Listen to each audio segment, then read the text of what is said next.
All right, so back to this calculus thing. So second zeroth law, we have this delta V equals A delta T business. Hopefully you recall that. All right, and if we were to do the limit process, and so this will be a little unconventional, we get the dV equals ADT equation out of that. So I'm being a little loosey-goosey with the calculus. Typically don't show it that way, but it's perfectly fine to do that. And so we can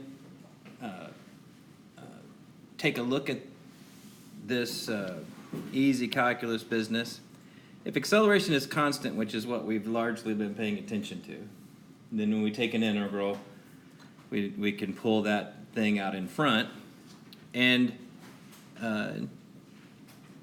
you obtain V equals AT plus some constant. This Calc 1, month 2 level stuff, nothing out of the ordinary. So, but what do we do with that constant? Well, if at t equals 0, we have v, initial speed equals 0. Okay, we can make that kind of assumption. And so that means that my v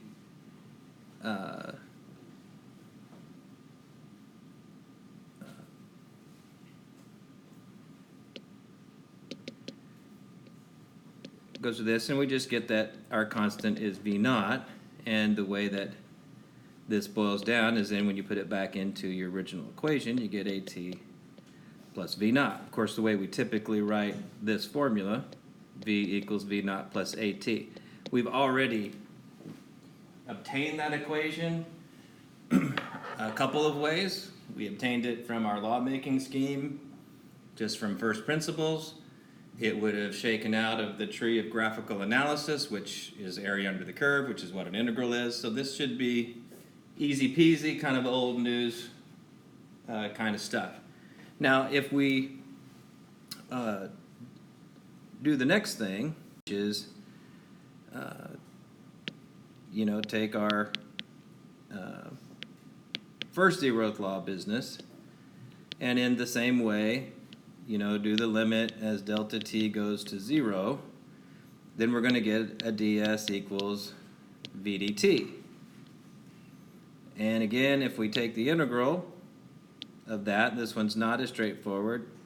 S is going to be the integral of what? Well, v naught plus at. We just worked that out, dt. And so this one, integral of v naught dt plus integral of at dt. Well, v naught is a constant. That would come out, and you'd have your v naught t from that one. That's pretty easy. A is a constant. Acceleration is a constant. You got your t dt. Well, what is the integral of a power 1 variable with respect to that variable? 1/2 of that thing squared. And so we get what we've already obtained by other means, 1/2 at squared comes out of that. Now, there is a constant, a different constant that, little c prime there. And guess what's going to happen? If we do the same thing that we did before, if,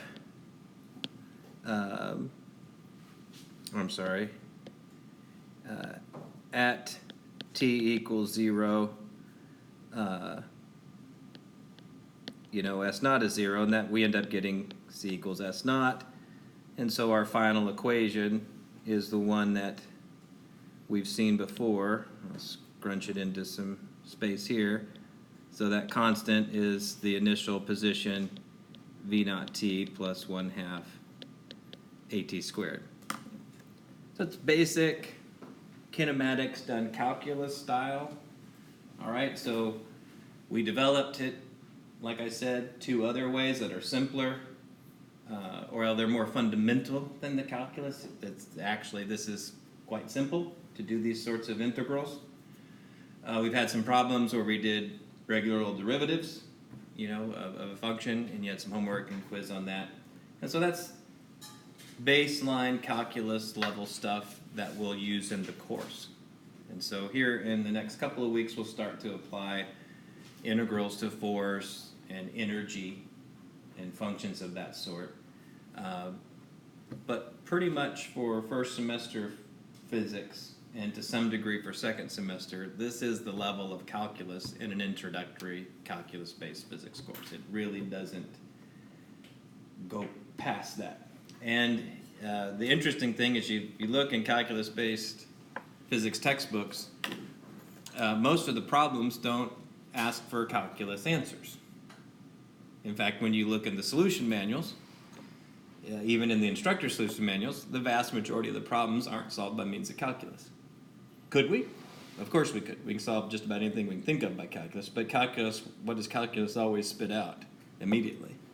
Algebra. All right, so now the thing that'll be different as you guys progress forward is you'll start to layer some more advanced calculus skills, some more advanced numerical methods, which involve some cheats on calculus. And so you'll use calculus more and more because it has some efficiencies, especially when you're piling lots of data into functions on a computer. But that's down the road. So just wanted to put a pin in that. Didn't want to start with that because it is old news, at least it should be. But in comparison to the way we built these same formulas, the calculus doesn't tell you anything, does it? There's no story to decode from the doing of the calculus, but it's very efficient, produces the same thing, but there's nothing to learn, so to speak, from just merely applying a limit and doing integrals. You get a new formula and you can use that formula, but it doesn't tell you why it's true or how it was made in a meaningful way. Purely mathematical, not physical.